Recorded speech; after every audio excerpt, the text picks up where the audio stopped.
लखनऊ में फिक्की की राष्ट्रीय कार्यकारिणी की बैठक आयोजित हुई, जिसमें सूबे के मुखिया मुख्यमंत्री योगी आदित्यनाथ ने शिरकत की। इस दौरान सीएम योगी ने विभिन्न पहलुओं पर चर्चा की, साथ ही बैठक को संबोधित भी किया।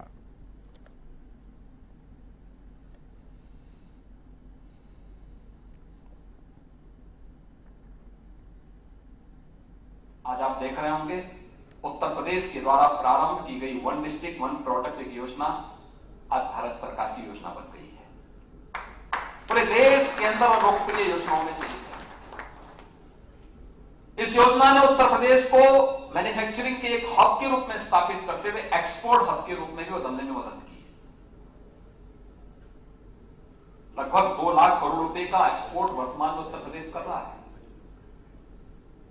ऐसे ही अन्य परंपरागत हस्तशिल्पी और कारीगरों को प्रोत्साहित करने के लिए सन 2019 में हम लोगों ने विश्वकर्मा श्रम सम्मान की योजना प्रारंभ की थी। विश्वकर्मा श्रम सम्मान परंपरागत जो हमारे हस्तशिल्पी थे, कारीगर थे, जो कार्य करते थे स्थानीय स्तर पर, ये सभी उसको प्रोत्साहन देने के लिए राज्य सरकार ने जो कार्यक्रम आगे बढ़ाए थे, आज उसका परिणाम क्या है? लगभग 1 लाख हस्तशिल्पी और कारीगरों की ट्रेनिंग, उन्हें बैंक से जोड़ना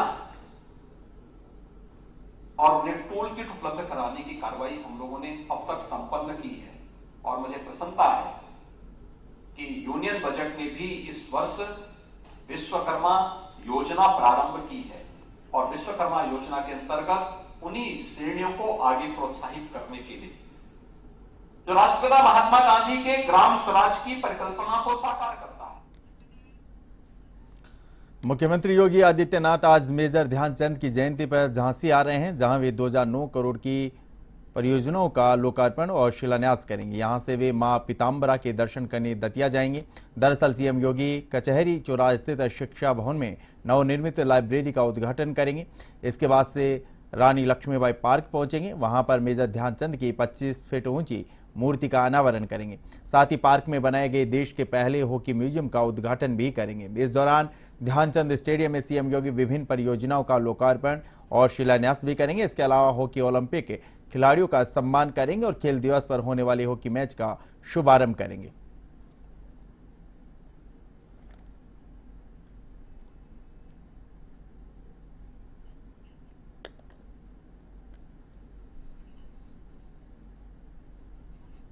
सूबे के मुख्यमंत्री योगी आदित्यनाथ का आज झांसी दौरा है। करीब 1:50 पर वो झांसी की पुलिस लाइन उतरेंगे और वहां से वो कचहरी चौराहा बनी नवनिर्मित लाइब्रेरी का उद्घाटन करेंगे और इसके बाद वो रानी लक्ष्मीबाई पार्क जाएंगे, जहां पे हॉकी म्यूजियम का उद्घाटन करेंगे और साथ ही वो ओलंपिक खिलाड़ियों का भी सम्मान करेंगे। इसके बाद वो ध्यानचंद स्टेडियम जाएंगे, जहाँ से कई परियोजनाओं का लोकार्पण और वो शिलान्यास करेंगे और इसके बाद साथ ही वो मैच का भी शुभारंभ करेंगे और वहाँ से वो दतिया माँ पीताम्बरा के दर्शन के लिए निकलेंगे। उसके बाद वो वहाँ से लखनऊ के लिए रवाना हो जाएंगे। और बात दानिश एवन टीवी झांसी।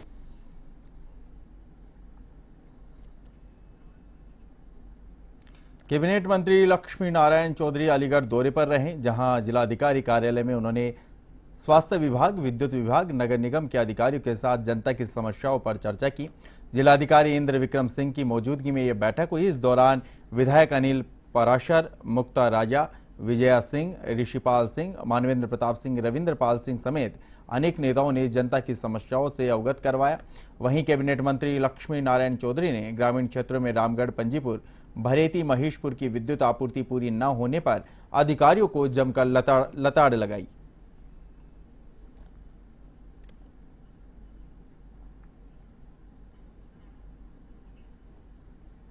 मदुरई रेल हादसे का शिकार हुए सीतापुर के 5 यात्रियों के शव को कारागार राज्य मंत्री सुरेश राही सीतापुर लेकर पहुंचे, जहां मंत्री ने मृतकों के घर जाकर परिजनों का शव सौंपे।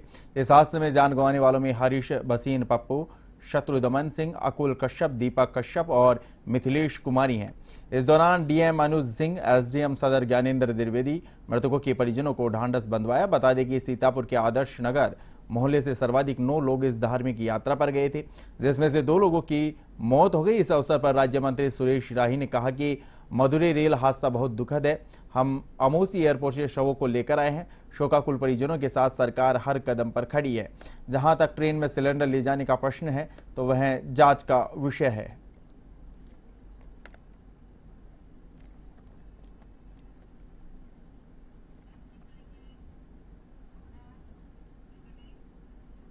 बस्ती के हरैया स्थित बसदेवा कुंवर गो संरक्षण केंद्र में बीडीओ सुशील कुमार पांडे ने निरीक्षण किया।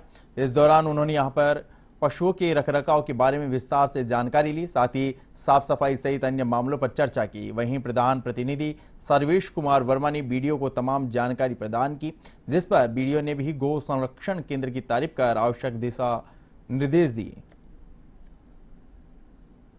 आज वासुदेवा कुंवर गौशाला का निरीक्षण किया गया। निरीक्षण के दौरान 77 पशु उनके यहाँ संरक्षित पाए गए। सारे पशु स्वस्थ थे और साफ सफाई की व्यवस्था भी ठीक थी। चारा, हरा चारा दिया जा रहा है। इनके पास पशु आहार वगैरह और भूसा भी पर्याप्त मात्रा में स्टोर था। सारी व्यवस्थाएं अच्छी थी, लेकिन प्रधान जी को कहा गया है कि ये व्यवस्था लगातार निरीक्षण करते हुए मेंटेन रखें। कोई कमी, अगर कोई प्रॉब्लम आती है तो हमको अवगत कराएं। लेकिन गौशाला टॉप प्रायोरिटी पे। बरेली की फरीदपुर स्थित निजी अस्पताल में डॉक्टरों की लापरवाही से गर्भस्थ शिशु और मां की मौत हो गई। ऐसे में मृतका के परिजनों ने हंगामा खड़ा कर दिया, डॉक्टरों पर लापरवाही का आरोप लगाया। जानकारी के मुताबिक मोहल्ला ऊंचा निवासी गुड़िया को प्रसव पीड़ा होने पर अस्पताल में भर्ती करवाया गया, जहां पर उपचार के दौरान जच्चा और बच्चा दोनों की मौत हो गई। इधर सूचना पाकर पहुंची पुलिस मामले की जांच में जुट गई है।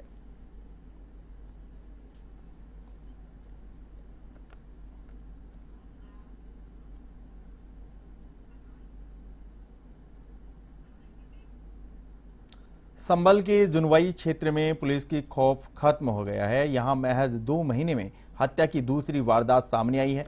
दरअसल लावर गांव में पुरानी रंजिश को लेकर सोते समय 2 लोगों की गोली मार दी गई, जिससे एक व्यक्ति की गोली लगने से मौत हो गई।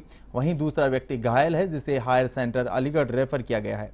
इलाके में गोलीकांड से हड़कंप मचा हुआ है। वहीं फरार आरोपियों में से एक नामजद आरोपी को पुलिस ने पकड़ लिया है, जबकि अन्य फरार आरोपियों की तलाश जारी है। इधर गांव में शांति व्यवस्था को लेकर पुलिस फोर्स तैनात की गई है।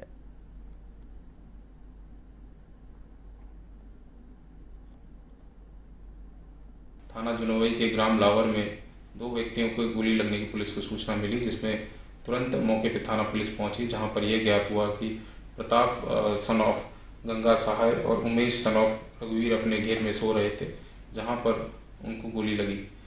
इस संदर्भ में प्रताप की मौके पे मृत्यु हुई और उमेश के गंभीर रूप से घायल होने पर उपचार हेतु अलीगढ़ रेफर किया गया। इस संबंध में मृतक प्रताप के परिजन की तहरीर के आधार पर सुसंगत धाराओं में अभियोग पंजीकृत किया गया है, जहां पर उनके द्वारा पूर्व की रंजिश दिखाते हुए 5 गाँव के ही व्यक्तियों को आरोपी बनाया गया है। इस संबंध में मेरे द्वारा घटनास्थल का निरीक्षण किया गया तथा वैज्ञानिक साक्ष्य संकलन हेतु फील्ड यूनिट और डॉग्स। यूपी के हरदोई में 15 वर्षीय नाबालिग से दुष्कर्म का मामला सामने आया है। पुलिस को दी गई तहरीर में बताया गया कि परिजन खेत पर काम करने गए थे और घर पर नाबालिग अकेली थी। तभी गांव के युवक ने वारदात को अंजाम दिया। सूचना पर पहुंची पुलिस ने डॉक्टरी परीक्षण के बाद मामले की जांच पड़ताल शुरू कर दी। अपर पुलिस अधीक्षक पश्चिमी दुर्गेश कुमार सिंह ने बताया कि बेनीगंज थाना क्षेत्र के एक व्यक्ति ने प्रार्थना पत्र दिया है, जिसमें गांव के एक युवक पर नाबालिग किशोरी से दुष्कर्म का आरोप लगाया। फिलहाल मामले की जांच जारी है।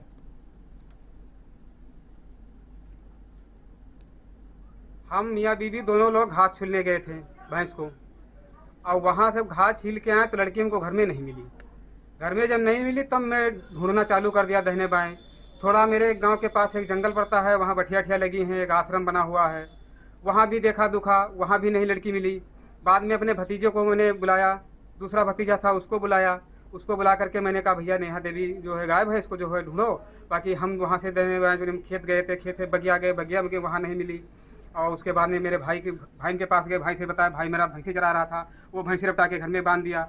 फिर जो है लड़की को वो दूसरी जो उसके पड़ोस में औरत थी वो हमारे घर को बताने आई, बोली लड़की तुम्हारी नेहा वहाँ पड़ी है, उसको उठा लाओ, बेहोशी हालत में गला पड़ी है।